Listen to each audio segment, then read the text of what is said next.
Hello, good morning, good evening, or good afternoon, depending on wherever you're joining us from. I am Dhruv Kapoor, the Branding and Communications Officer here at Geospatial Media and Communications, and your compare for this first Location World Series event on the retail industry.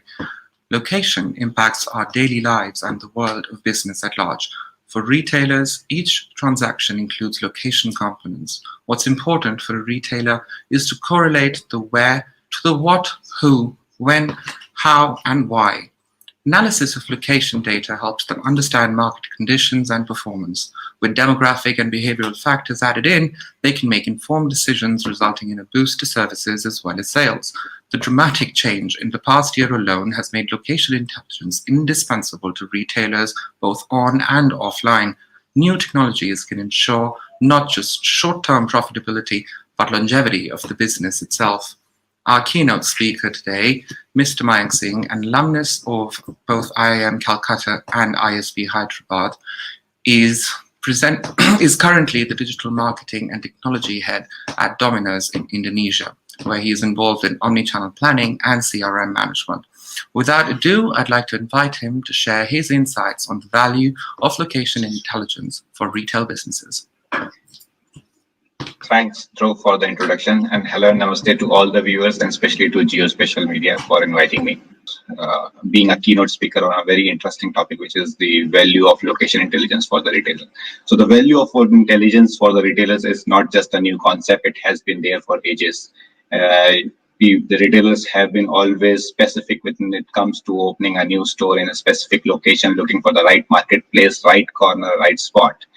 Over the period of time, what has happened is it's the evolution of technology and then how that technology has been utilized to make the location intelligence more effective. And that's what we have all been seeing. And I believe that every business, every retailer treat their business as their war. And what the best example I would want to highlight is the War of Waterloo, where Napoleon lost the battle against the Duke of Wales. Now, the important part of this battle was not how strong the Napoleon was or how bravely the Duke of Wales fought the war. The importance of this war was the location selection, the way he chose the site where to have its front ready and fight the war against the Napoleon. That is the way they won the war, and that's where the retailers like us also look for a specific location to make the business win for us. Coming to the whole location intelligence part, so there are talks which everyone would talk about why the location intelligence is important. It helps you improve your ROI, it will help you improve your customer experience, it will help you improve the cost effectiveness and whatnot. But here, to actually look at location intelligence, you actually require a framework. And we at Domino's, we specifically look and follow this framework, which I call as 3E of location intelligence. So the first E is the expansion of the businesses. The second E is the enhanced marketing ability. And the last E is building of operational efficiencies. And I'm gonna take you through all those 3 E's, what these E's are about. Like first is the expansion of businesses. Now, expansion of businesses, as I said, that retailers look specifically for the right location, right marketplace, maybe a mall to open their outlet and then decide whether this is going to make a healthy business for them or not. But with the use of location intelligence, you can get into the more refined data, which is like the catchment properties, population count, population occupations, and the income level. What are the competitions around? What has been the demographic of the area? Plus, you can always choose a surrogate store of your own self. Use the data, implement a predictive analysis, and then try to find out how much is that store if you open a store there, how much it is going to add as a revenue to you in 1 year, 2 years, and 3 years, and whether it is going to be profitable or not. Based is utilizing your own historical data. That's one way you can see how you can expand your business using the location intelligence data. The other E which I talk about is the most important E is the marketing ability. With location intelligence, there are tons of things that one can do, and it also depends on how most of the people in the retail domain have location intelligence in an innovative ways, which I will be talking about. But this is something which can be something unique for every retailer. Within the retail, there are QSRs like one of us, and there are fashion brands and whatnot. But the crux is like, for example, you may use the location intelligence for SMS. Now, the SMS, the telco provides the services of local LBA, which is local area can around your stores. You can do targeting to the persons who would be passing by. So suppose you can target to a people of around 100 meters, 500 meters with an SMS. If you want to talk about a specific flash communication that you want to give, a push notification, you can create a geofence. You can create a geofence around the competition to target them, and that Burger King did it, and I'll show you one in the video that how they were able to do that. Same as Google and Facebook, they also work on the location-based ads, and the key point here is that it's not just you are able to use their tools. How effectively you use also makes a difference. So, for example, you are going to open a new store. And now you have decided to open a store that's at the store location wherein you want to target and communicate to your own people, to the people around that this is the store you have opened. To make it more effective marketing, what you can do is you can use your historical data of your previous stores, see what kind of users used to buy from you. You upload the data onto the Facebook and Google kind of platform.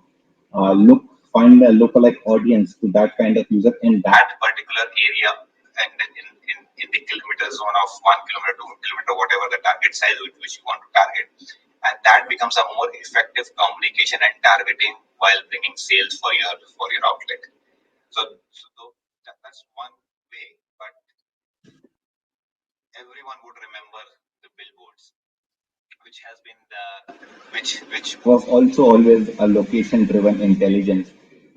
People used to select the billboard location basis how much is the traffic going to pass by, and this billboard story has evolved over a period of time. So we all remember how those static billboards used to be there, and then they got transformed into a digital billboard. And these advertisers, so ad providers, they started to come and tell you that your ads could be shown multiple times and with multiple frequency. It could be more animated. It would have more appeal, and that's how these digital billboards came up. But it further enhanced to something like this. A digital a digital truck started to come, which would roam around your city, which would talk about what is the communication you want to deliver. But what is the next level? The next level has been something like this, which Uber and these taxis are coming up with a billboard on their rooftop, which is digital driven and the location data intelligence in it. So imagine there is a 500-meter apart a My Domino's store, and I know the people are traveling towards that store. And what if the Uber starts to show the ads on their billboards, which is about the Domino's, and there is everyday value meal, which is you are getting for from an Indonesia perspective, 500,000 rupiah. For one pizza, it becomes an effective advertising because the guy whosoever is going and if there are 5 Uber in front of you showing the same ad of Domino's, which is 500 meters ahead, it becomes more effective marketing, and that's the place where we are heading right now. As I talked about the Burger King example, that how effectively they utilize the geo data to do effective marketing, and they were also teasing their own competition. Here's this video which I want you all to see.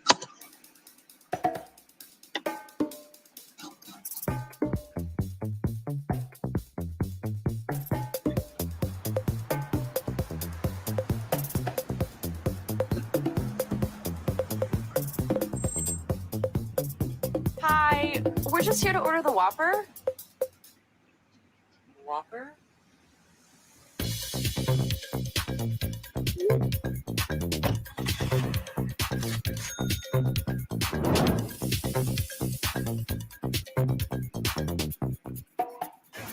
McDonald's. Yeah. And, We don't have. We don't have. but you don't have the Burger King Whopper here. No. We don't have Whoppers here. This isn't Burger King. No. The app for Burger King. You see it? I believe you. I see it, but we don't have that. So we can come to McDonald's and get a Whopper, yeah? Maybe in another state. We don't sell Whoppers. It's only Big Macs. It says buy a 1-cent Whopper at McDonald's. That's crazy. Sorry, I'm just trying to get my Whopper. Have you heard about the crazy Whopper deal? Yeah, everybody's been asking, but like we never heard of it ever.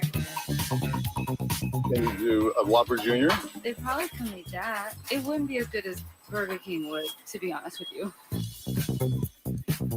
No, that's Burger King. This is McDonald's, sweetie. Well, I pushed on here and it said order a Whopper for a penny at McDonald's. That's a lie. That's a fake thing.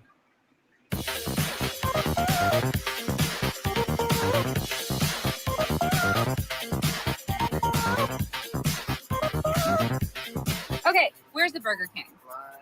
4 blocks to your left.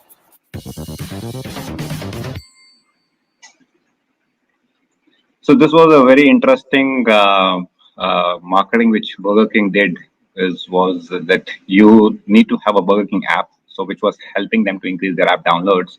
The other is that you need to open the app near a McDonald's outlet, and once you do that, you would get to buy a Whopper for only 1 cent, and that was the incentive. So the incentive with an app download, with a trigger near your competition, that's how they managed to create a buzz around their product, and that was a very tricky marketing, which made a buzz in the marketing world. Coming to the last E, which is the building operational efficiencies. Now, this is very important, but and it is different for different kind of businesses. Like some businesses are very territorial; they work in a respective territory. The location intelligence helps them to create those territories, create an impact for us. Like for us, we create a territory when customer wants to order. So he doesn't need to choose the store. He just needs to provide their addresses, and we automatically check which is the nearest store who's gonna deliver it, and the order goes immediately to that store. That's how the zoning helps in terms of bringing efficiency and a good customer experience for our own customers, specifically when it comes to a digital order, or even a telephonic order works same. And that's where the efficiency also helps in tracking your supply chain, your trucks moving, the shipment in, and how you can use effectively the location intelligence to find out the shortest route, reduce the kilometer travel. And that's where the efficiency comes when it comes to building an operational efficiency through the location intelligence. So these are the 3 important E's as a framework which I can fit into any kind of retail business, because these are the 3 E's which we all work for, which is efficiency, expansion, and most important is whole marketing. And the last which I want to leave you with a thought is about what does a future look like. So we all are aware of the kind of emerging technologies which are coming from AI to 5G and IoT to conversational commerce and big data.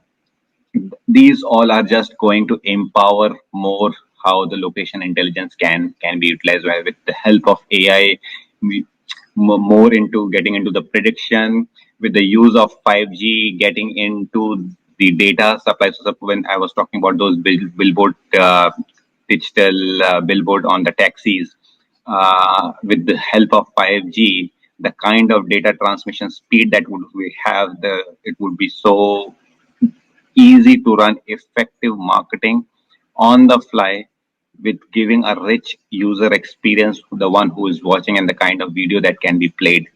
And same is the IoT, which is giving everything is trackable. How you are able to track those devices from your machinery to your motorbikes for delivery, to the trucks to supply, and use the location intelligence to drive an effective efficiency for your business. And last not the least is the big data. Now the big data and the word which I see in the location intelligence would be when you are not only using your internal data, but you're also using the external data around, which is the weather, which is the condition, and then marry it to in a form to serve you and predict what's going to happen and what kind of experience you are going to give to your consumer in predicting that when he is going to buy a new stuff, and how soon can it be delivered from the location where he is.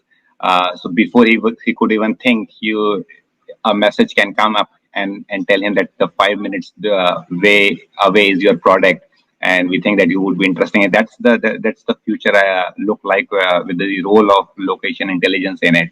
And with that, I would want to thank you all for listening to me. Thank you very much, Mayank, for shedding light on the importance of location and how much more important it has become now rather than the traditional real estate sort of definition of location for retail. Also for introducing the new technologies that I think we're going to pick up a lot on in later discussions in this program. Thanks again for all your time and for your thoughts. Yeah, I think we have a question from our location intelligence manager, Pulkit, for you. Sure. Hi, Mayank. Really interesting presentation. So I just have this thought about this cloud kitchens which have come up, which is something which is not new to Domino's. What factors do you consider of utmost importance when it comes to site selection for a food retailer who wants to cater to to the masses through both offline and online mediums? Which data sets do you think will be of assistance here? And post-pandemic, have these data sets evolved? You were talking about Cloud Kitchen, and the other thing was that you were talking about what factors does one should look while opening a Cloud Kitchen. That's the right question. Yeah, and also if there was have these data sets which the retailers look for evolved post-pandemic to serve both the masses, both offline and online. Yeah, so okay, so let me come to the first question. So I mean, even in the first question, your first question was the Cloud Kitchen is not new to Domino's. It's actually new to Domino's. Domino's never operated in the Cloud Kitchen model. They always had a delivery outlet store model, and that's Domino's hasn't started yet. But this Cloud Kitchen is something which is coming as a new breed, and it enables within that there are multiple concepts from a dark kitchen to a Cloud Kitchen. The difference is the dark kitchen could be inside some existing restaurant's kitchen also, and then food can be delivered to the consumer. Now coming to this point of where to have this Cloud Kitchen and what factors to be seen and how can a location intelligence can play a role, you need to study from a perspective of the target audiences. So suppose if you have already created the kind of product that you are going to target, and this target audience is within which vicinity area which actually you would want to target for, and what kind of the product or the competition has been serving to those areas, that different data sets then will help you understand that which is the area that where you should be targeting first, and becomes one of the important factors for opening a Cloud Kitchen.